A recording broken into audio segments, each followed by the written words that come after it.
Chapter 17. Conscious Non-Planning. Being who you are is no luxury reserved for the idle rich, or the very young or old. Being who you are is necessary for the completion of the universe. Without the real you in it, there would be a void within the universe, and this would be impossible. And yet, there is a way in which you are missing. This has to do with consciousness and what you are aware of. Let's just say the space that you would fill as your own self is held for you by another part of your consciousness that has never left it. It is the reunion of these two selves that will bring about the completion of the universe and the return of heaven. Where two are joined together can be used rightly here, as well as in regard to relationship. Your choice to separate from God is but a separation from your own self, and this is truly the separation that needs to be healed to return you to God. You shy away from thoughts of consciousness beyond that which you are aware because of fear. And yet you know you cannot claim that you are aware of all that exists within the universe, or even that you fully know your own self. What is fearful about the unknown is simply that it is unknown. Coming to know what was previously unknown to you can remove the fear, if you will let it. Consciousness of which you are unaware is not magic, superstition, or insanity. Yet you shield yourself from knowledge of it as if it would change the nature of the universe itself. It will change your perception of it. This is both what you desire and what you fear, just as you both desire and fear knowing yourself. There is an underlying assumption that you know all that is good for you to know, and that to know more is going to mean that things you would rather not know, and therefore must be bad, are what will be revealed. And yet, all the evidence of your own thoughts will reveal to you your willingness to accept the bad about yourself and your world. And so this assumption that what is unknown must be bad cannot be valid, even by your own standards of evidence. Yet in your estimation, the unknown cannot be fully good or worthy of your knowing, because the reason that you use is loyal to the world you see. This is why even heaven, which you would label good, is not wholly good in your estimation of it. Why is it not wholly good? Because you have defined it as lacking much of what you have judged to be good in the world you now perceive. You have, however, willingly entered many unknown states. Some of you have gotten married, had children, taken mind-altering drugs, or attempted strenuous or even terrifying physical feats. But all of you, without exception, have willingly entered the unknown state of sleep and experienced the loss of consciousness that it brings. Each of you has had the experience of dreaming during the time of sleep. Some may claim they know everything there is to know about sleep and dreaming, being married, using drugs, or having children. But even those of you who would listen to what the experts have to say believe this not. Each day is an unknown you enter into, despite your every attempt to anticipate what it might hold. And yet, while it would seem you would grow quite used to this phenomenon, you do not. You still make your plans and rail against everything that interferes with them, even knowing in advance that your greatest efforts at organization are often to no avail. A Course in Miracles asks you to receive instead of plan, and yet few of you understand the meaning of this simple instruction or what it says to you of the unknown. What it says is that the unknown is benevolent. What it says is that what you cannot anticipate can be anticipated for you.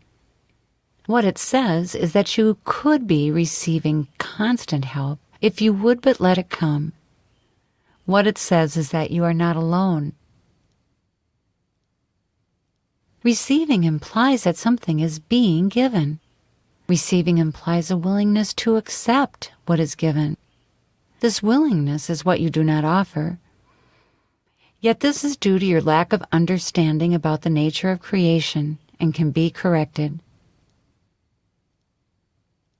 Sin is simply the belief that correction cannot be made. This is the mistake that has happened in creation. This is how the impossible has become possible. If you were not so determined to believe correction cannot be made, correction would have occurred. This is the original error that is so in need of correction. Your belief in sin, or in other words, your belief that what you have chosen is not reversible. Is this not evident in the judgment you rely upon, and in your treatment of criminals as well as your own self and those you love? You believe mistakes must be paid for, not once but many times. And no matter how heavy the payment is, it only pays for what was done and cannot ever be undone. What does payment do but purchase something that is then yours to keep? What have you purchased with all your effort to make amends for your wrongdoing? You have but purchased guilt and hold it to yourself, a constant companion and a judgment on your own self. See you now why those who judge cannot enter heaven. Judgment proceeds from the belief in sin and the irreversibility of all errors. If you do not believe you can reverse or turn back to the state in which you existed before the original error, then you never shall. And yet, all you need do is turn back. Being an observer of your body has prepared you for this. Step back now to the place that has been held for you. You have not lost your place in line because you wandered. It has been held for you by the most loving of brothers, a brother united with your own self. The space you can turn back to holds no judgment and no fear, and so it is the repository of all that has proceeded from love.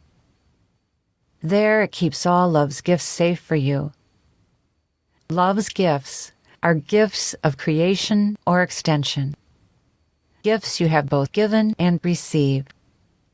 Each act of love is added to the space in the universe that is yours and has become part of the whole along with you. All that has proceeded from fear is nothing and has no existence apart from your own thoughts. Your thoughts, however, have become quite harsh and quite entrenched in the belief in their right to judge. Many of you have let go your belief in sin and still held on to your belief in judgment, thinking one is different from the other. They are not different. And while you do not see this, your thoughts remain based on fear, and fear thus remains your foundation. For judgment is but belief that what God created can be changed and has been. Forgiveness, which replaces judgment, must come from your heart. To forgive based on the logic of your mind rather than the compassion of your heart is to only give thought to forgiveness. This many of you will give, even unto deciding to forgive despite your better judgment. See you not how little sense this makes? How insincere this even sounds? Sincerity is synonymous with wholeheartedness, a concept you do not understand, for it is beyond concepts. But now we begin to integrate your learning as we move to wholeness. The first move toward wholeness is but to understand this. Heart and mind are not separate. A united mind and heart is a whole heart, or wholeheartedness. You may ask then why this course has treated them as separate parts of you. This is simply because this is the way you see them, and because it has allowed me to address the different functions you have given them. What is the same cannot have different functions. And now your mind and heart must work together in the united function we have established, returning to you your identity within God's creation.